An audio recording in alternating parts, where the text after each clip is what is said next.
Hi, my love. Welcome to the Godly Femme podcast. My name is Jumoke Win, and here we discuss all things Christian hypergamy, leveling up, and godly femininity. Check us out at godlyfemme.com.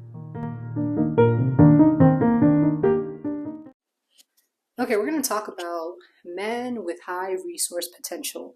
We're going to talk about hypergamy today. Give you a quick hypergamy lesson.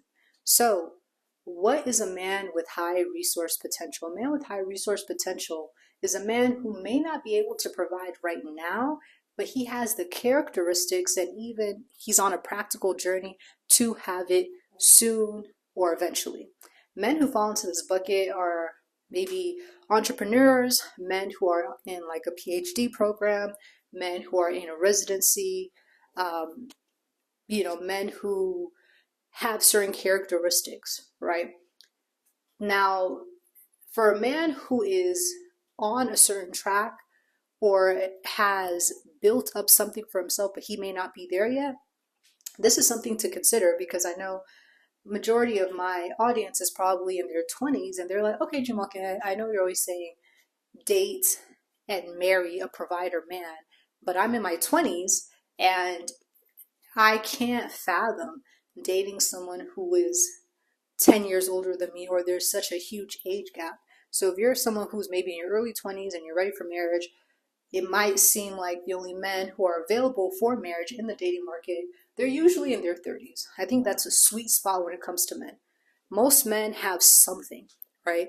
And they are ready for marriage in their early 30s, I would say. Early 30s is the sweet spot for men. If you're in the date to marry market, the men who are ready for marriage, that's the sweet spot, okay? But maybe, again, if you're in your early 20s, that might be such a huge generational and cultural, clash between you two. They're like, okay, this man is too old. We don't relate too much. I want to date someone who's closer to my age. So this is a caveat that you can consider.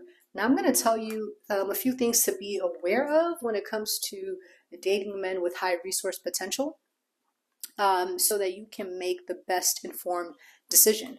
But first, I think I have to reiterate, don't date if you're not ready for marriage, okay? Don't date if you're not ready for marriage.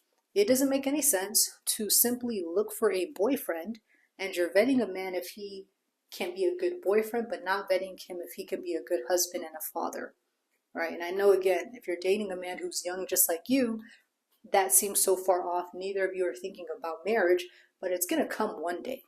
And you don't want to just wake up 5 years later and be like, hey, I, used up all this time. When are you going to marry me? But that was never on the table in the first place. You always want to have the end in mind when you are dating. So don't just date a man who is good for the meantime.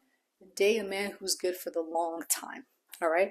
So the first thing when it comes to a man with high resource potential that you have to consider is what was he able to build up before you got there.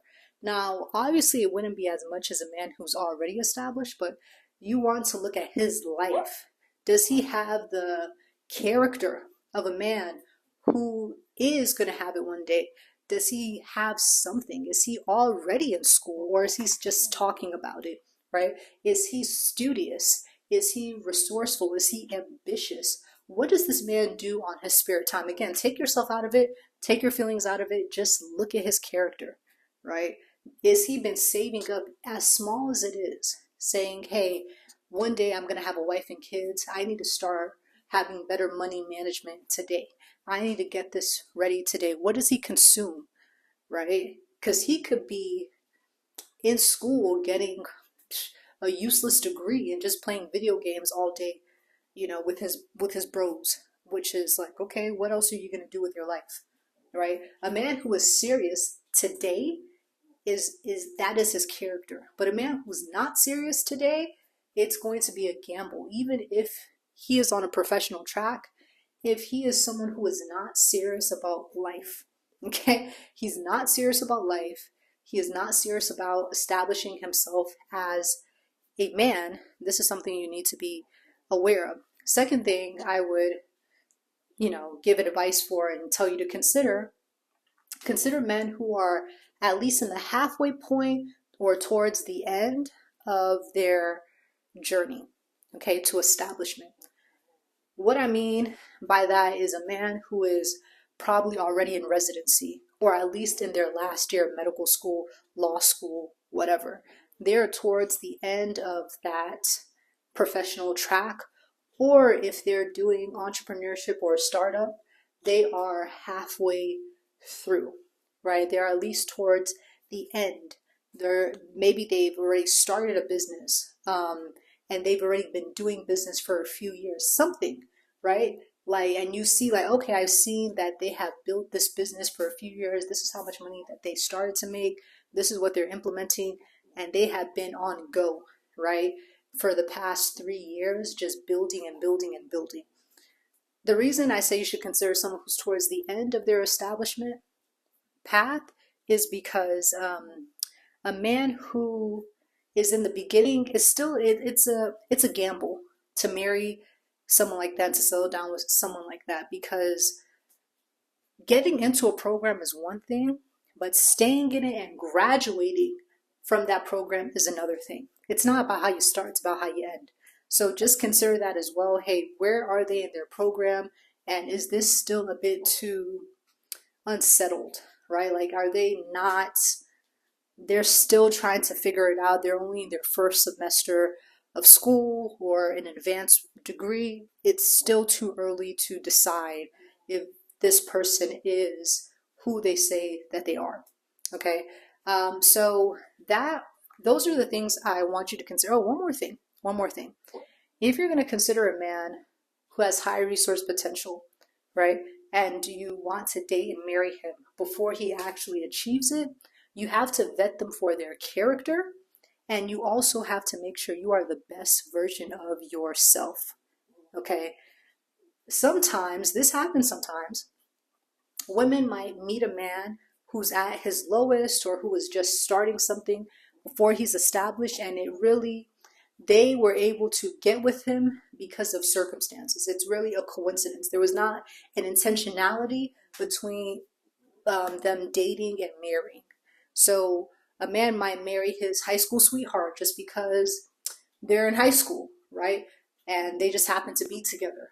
But you need to make sure you're the best version of yourself, so that whether a man was in the middle of building, right, today versus being established tomorrow, he would have still chose you either time.